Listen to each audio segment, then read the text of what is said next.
At nakita ko yun na parang nag-spread ka na ng wings mo. Thank you po. Doon sa, meron kang EP launch na ginawa eh. Na parang, di ba hindi na uso yung sa mall or sa concert Ayan. stage ka mag-EP launch or sa maliit na bar, hindi na siya ganun kauso. Though ginagawa pa rin siya. Yes. Parang yung sa'yo, parang ang setup is yung nasa gitna ka, tapos nandun sila sa Yeah. paligid mo lahat. Yeah, that idea, the busking tour.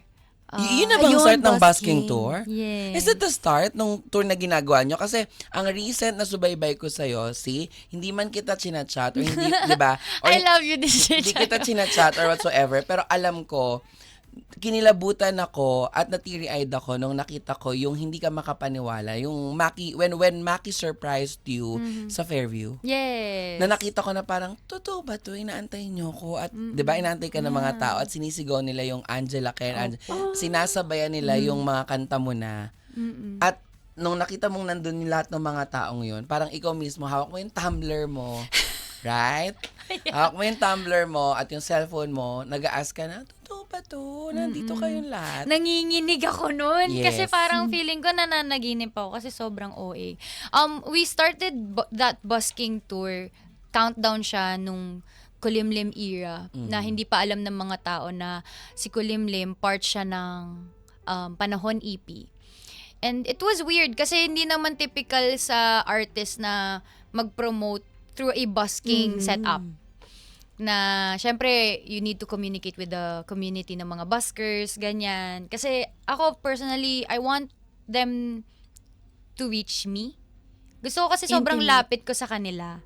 Yun yung isa sa mga goals ko na, hindi, uy, ano ka ba? Oo, singer ako, performer ako, pero tropa tayo. Kumbaga, nakikinig ka sa akin.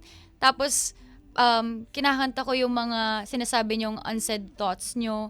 Edi, win-win situation tayo. Dapat abot natin isa't isa. So, yun yung naging goal nung busking countdown, nung first. And then, after 2 years, parang we did that again for Panahon EP. I told my team, Tarsier team, na gusto ko ulit ibalik si busking.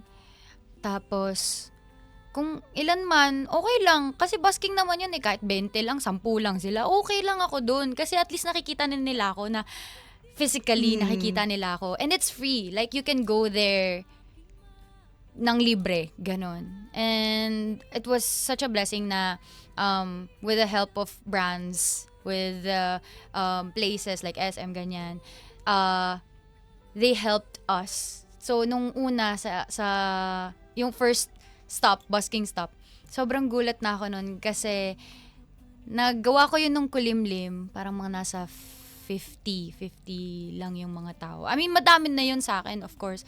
Pero nagulat ako nung first busking stop na yun, nasa 300 plus daw yung tao.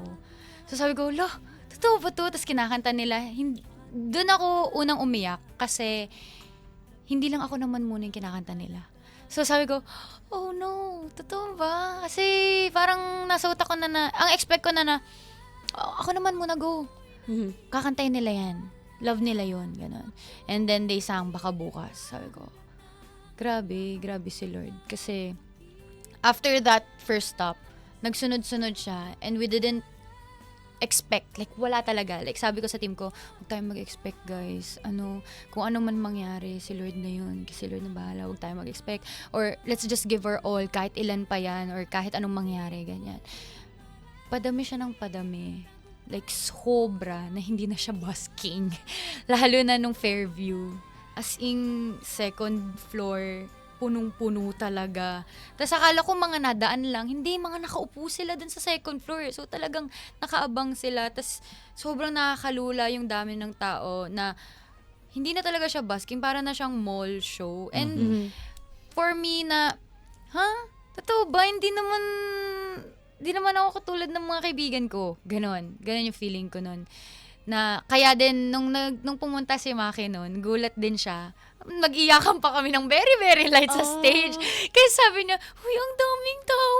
Sabi ko, "Uy, wag ka umiyak kasi iiyak ako pag umiyak ka. Hindi ba ako nakanta?" Ganon. So, ayun, it was a core memory. I realized na God is really in control kasi malayo pa Yun talaga, malayo pa. Pero kahit papano, malayo-layo naman na pala. Mm-mm. So, sabi ko, But looking Thank you back po. sa lahat nung from Zoom, sa Alente, sobra. and everything, anong gustong sabihin mo ngayon na nakausap ka namin? Doon sa lahat ng struggles kay Angela, na this is it, na talagang totoo, na when it's your time to shine, it is your time at walang makakapigil.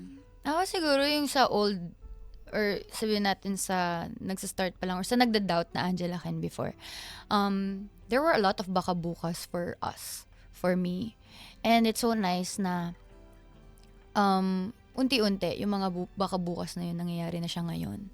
So, this is also a message for future Angela and for other artists na nafe-feel nyo na hindi, wala na to. Okay na yun. Wag na lang, ganyan. I know it's really a hard process. It really needs a lot of patience and passion in your heart. Pero wag mong susukuhan sarili mo. Kasi the fact na nakapasok ka dyan, or the fact na naisip mo or minahal mo yung ginagawa mong yan, yung art mong yan, that's already a reason for you to keep on moving and going and pursuing excellence in everything that you do. So, darating yun. And pag dumating yun, huwag mo papakawalan. Huwag mong sasayangin. Kasi kapag sinayang mo yun, yung andun ka na, tas sinayang mo, you'll never know, baka yun na talaga yun, tas nawala lang. So,